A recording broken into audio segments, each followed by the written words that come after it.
Bonjour les amis, heureux de vous retrouver aujourd'hui dans cette nouvelle Actu du Geek. Alors on va parler de quelques sujets dont un principal, finalement la Xbox Series X.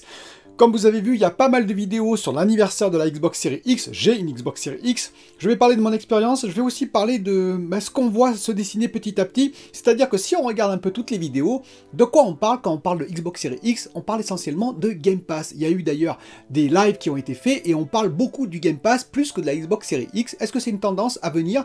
Est-ce que finalement le pari de Phil Spencer, de Microsoft, de Xbox n'est pas déjà gagné? C'est-à-dire basculer petit à petit sur des services, basculer petit à petit, même pourquoi pas dans le futur sur du cloud. On va en discuter tout de suite.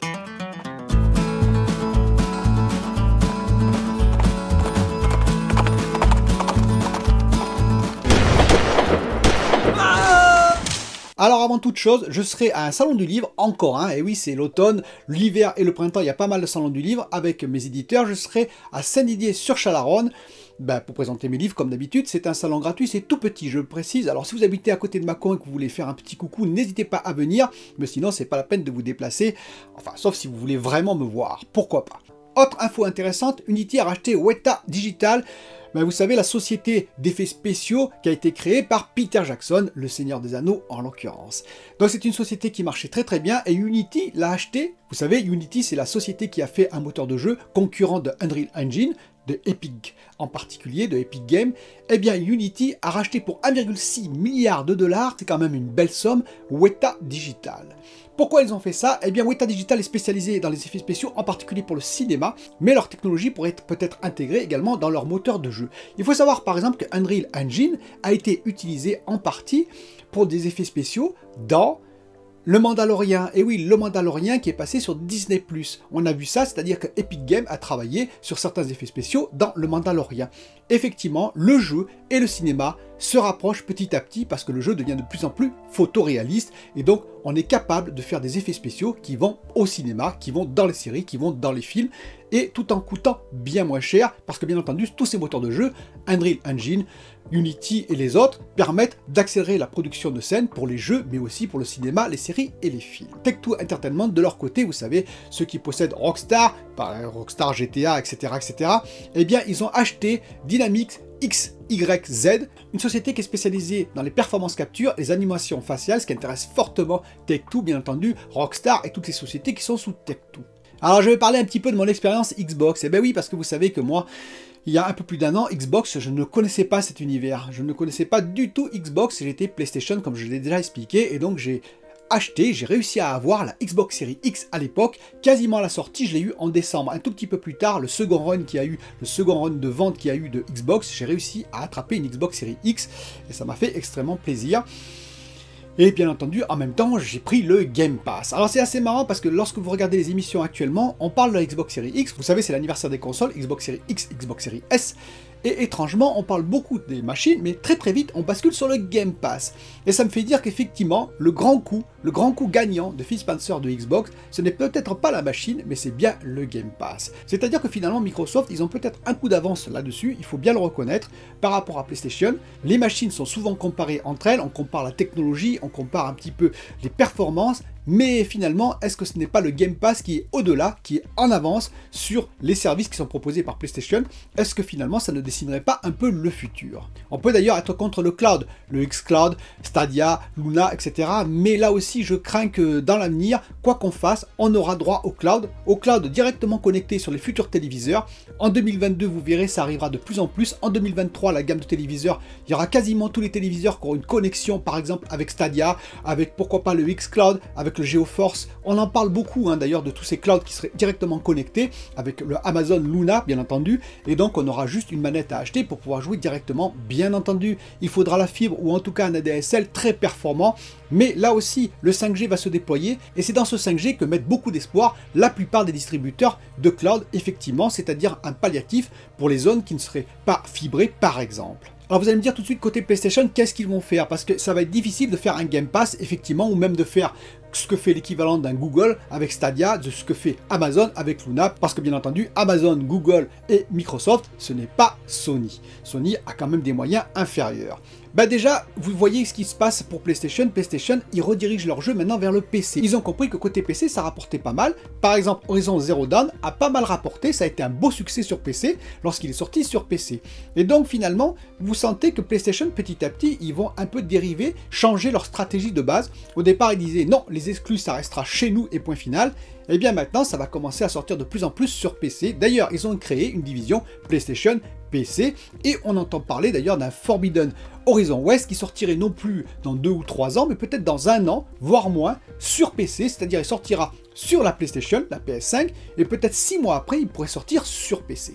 Ainsi, s'ils dataient bien entendu leur jeu un peu plus précisément, Sony PlayStation, eh bien si on savait qu'il sortait par exemple 6 mois plus tard sur PC, beaucoup de joueurs attendraient peut-être effectivement, alors n'achèteraient pas la PS5, ce qui peut être un peu gênant pour Sony, mais après tout, chez Sony, si leur titre phare sort également sur PC, certes ça rapporte moins que si on l'achète bien entendu sur le PlayStation Store, mais ça rapporterait quand même, et ça leur permettrait effectivement de continuer à engranger de l'argent. Mais on sent bien quand même que dans l'avenir, le Game Pass est une force. Alors oui, bien entendu, certains vont me dire, oui mais attention, il n'est pas rentable.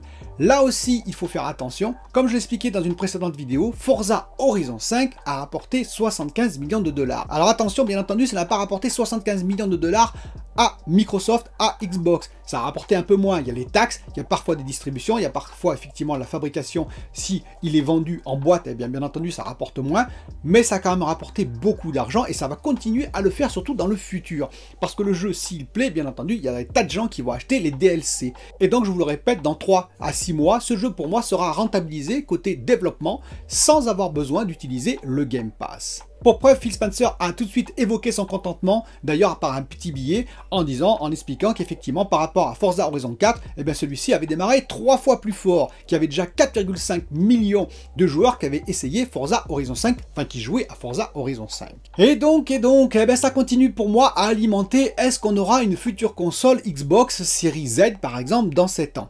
Enfin un peu moins maintenant. Eh bien écoutez, je pense que oui quand même. Mais on peut avoir des doutes, hein. Franchement on peut avoir des doutes. Alors Phil Spencer a dit que oui, il ferait des consoles physiques encore dans le futur, mais qu'est-ce que ça veut dire physique?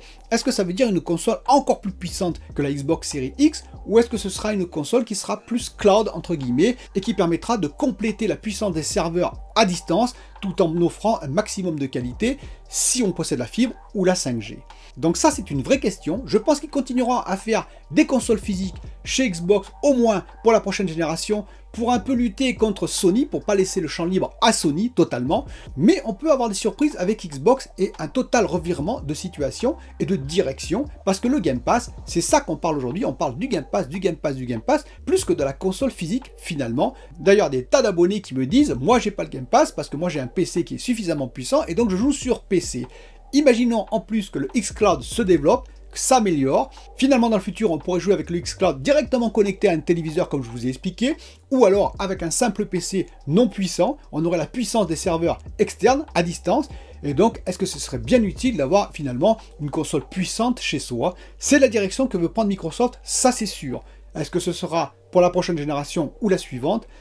Mais en tout cas, je pense que la dernière génération, en tout cas chez Xbox, arrivera en 2027, et après on aura vraiment une direction cloud pour moi, sauf si bien entendu le Game Pass était un échec, mais c'est pas la direction que prend pour l'instant le Game Pass. Je ne peux terminer cette vidéo sans vous parler bien entendu de mon expérience personnelle sur la Xbox Series X, c'est-à-dire qu'est-ce que j'en pense? Ben écoutez, c'est une très belle machine. Moi je vous l'ai toujours dit, hein, la PS5 et la Xbox Series X sont de très belles machines, c'est vraiment une très belle conception dans les deux cas. On va dire qu'ils ont vraiment cherché dans les deux cas à optimiser, alors différemment, certes, côté Sony et côté Xbox, mais à optimiser au maximum les performances de leur machine. Toutes les deux sont très silencieuses, la Xbox est effectivement un tout petit peu plus silencieuse, il faut bien l'admettre. En fait, elle est totalement silencieuse, on ne l'entend jamais. Ça fait bientôt 1 an que je l'utilise. Et bien écoutez, aucun bruit encore, pas de problème, vous savez, de ventilation, parce qu'on aurait de la poussière qui serait rentrée, etc., etc. Aucun bruit pour l'instant sur cette machine. Elle est très agréable. Le Quick Resume, ça c'est merveilleux parce que quand vous avez un jeu qui est sous Quick Resume, eh bien écoutez, pas de temps de chargement. Les SSD, comme je vous l'ai expliqué, Forza Horizon 5, je l'ai essayé sur mon PC avec disque dur, pourtant un Seagate Barracuda, Et de l'autre côté, j'ai essayé bien entendu sur la Xbox Series X, eh bien les temps de chargement ne sont pas du tout pareils. C'est un vrai plaisir, un vrai bonheur d'avoir des SSD maintenant dans les consoles et je peux vous dire que quand vous êtes habitué à ça, difficile de revenir en arrière. Côté manette, je n'étais pas habitué, et oui, parce qu'elle est asymétrique alors que les manettes de PlayStation sont symétriques. Les joysticks sont au même endroit, hein, alignés, alors que de côté Xbox, bien entendu, ils sont décalés. Eh bien, c'est très agréable. Je vous le dis en toute honnêteté, c'est très agréable. Alors, bien entendu, côté PlayStation, l'avantage est quand même au DualSense, à tout ce qu'il y a à l'intérieur en termes d'haptique, etc. Mais côté Xbox, c'est plutôt la configuration qui est intéressante. Côté puissance, côté jeu, côté facilité, ben écoutez, c'est super. Voilà, moi j'apprécie beaucoup. Côté interface, comme je vous l'ai dit, je m'y retrouve. Je trouve quand même que l'interface de la PlayStation, parce qu'on va faire un petit comparatif, est un peu plus claire pour moi, mais parce que je suis sans doute plus habitué à l'interface PlayStation, même si l'interface de la PlayStation, de la PS5 a beaucoup changé, je la trouve un peu plus claire. On m'a expliqué évidemment qu'on pouvait changer l'interface de la Xbox, je le sais, je ne l'ai pas fait, mais elle est quand même lisible, je vous rassure, simplement elle est un peu différente, elle est exposée un peu différemment. Donc effectivement, moi je suis pleinement satisfait de la Xbox Series X. Aujourd'hui, je la trouve très utile et bien entendu, comparativement à un PC gamer, c'est quand même super d'avoir une Xbox Series X si vous voulez pas vous payer un PC gamer parce que ça coûte quand même un peu plus cher le PC gamer et donc c'est vraiment très bien si vous aimez jouer à la console avec votre téléviseur 4K, elle sera parfaite. La Xbox Series S, je rappelle, pour le Full HD également. Donc voilà cet avis sur la Xbox au bout d'un an, ce questionnement sur l'avenir également, côté Xbox, côté Game Pass, qu'est-ce qu'il va y avoir comme console dans le futur, est terminé. Je vous invite à mettre vos commentaires, à dire ce que vous pensez vous en commentaire, et je vous dis à très bientôt pour une nouvelle vidéo.